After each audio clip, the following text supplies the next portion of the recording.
The concept is pretty straightforward. Put up a windmill like this one at New England Tech and provide electric power for your own use. Anything left over would go back to National Grid and be credited to your account. It's called net metering and seemed to make sense in the drive to promote renewable energy sources. But 2 years ago, the legislature tweaked the law and inadvertently opened up a huge loophole. People are gaming the system, using it for something it was never otherwise intended for. North Kingstown Representative Larry Earhart sits on a special House committee to study alternative energy. He's also watched as a developer in his own town has proposed putting up a 427-foot wind turbine, with most of the power sold back to National Grid at an inflated rate provided for by the amended law. There was no suggestion whatsoever that people would go out and build a large power plant and a 1.8 megawatt turbine. 427 feet high, is a large power plant. This turbine, built by the town of Portsmouth, has become the center of a debate and an investigation by the Public Utilities Commission about net metering. Although it is built next to the high school, none of the power it generates goes directly there.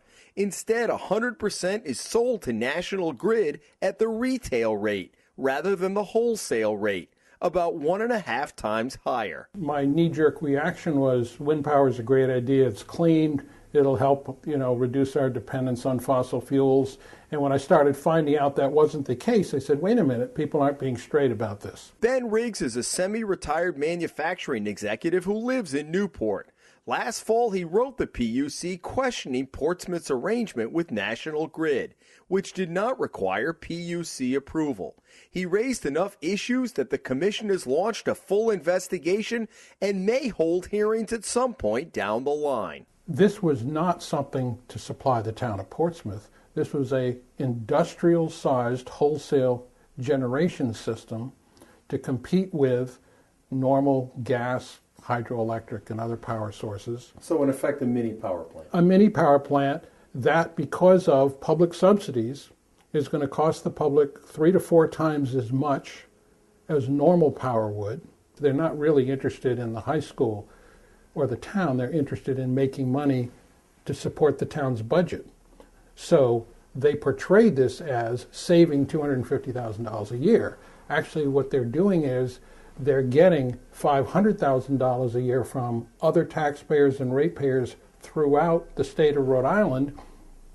Half of that is going to pay because they have an expensive system, and the other half is going into their pocket. Why should I be paying Portsmouth's budget when we've got a Newport budget to pay? Simply put, Riggs says that without heavy public subsidies, tax breaks, or purchase of the power at higher rates, the turbines would not work economically. According to federal records, there are 13,000 wind turbines in California, and they don't produce as much electricity as a medium-sized power plant. So you can cover the whole country with windmills, and it's not going to make a lot of difference. He says everyone who uses electricity is helping subsidize the revenue going to the town of Portsmouth. Only since the legislature altered the net metering law in 2009 have developers begun pitching turbine projects in half a dozen communities across the state, including the most high-profile project just off Route 2 in North Kingstown, which has drawn swift and fierce opposition from some of the people who live there. When you're debating these things on the floor, you can't see a megawatt. And it's very, very difficult to envision, what is a megawatt or a 1.5 megawatt. And in fact, it's a very large amount of electricity. So being intangible like that, I don't think people had an appreciation for the size of the thing. When the amendments were passed 2 years ago to expand the size of facility that could fall under the net metering law, there was absolutely no suggestion whatsoever given either in the Environment and Natural Resources Committee where I sit or on the floor of the House that this kind of a facility that would be built primarily to sell its power rather than for use on premises by the property owner. That was never even hinted at in the process. The PUC's decision to take a closer look at Riggs' complaint and the likelihood that the laws might be tweaked again has already put the skids on some proposed wind turbine projects. If you criticize the green energy, then you're seen as being not in favor of green energy.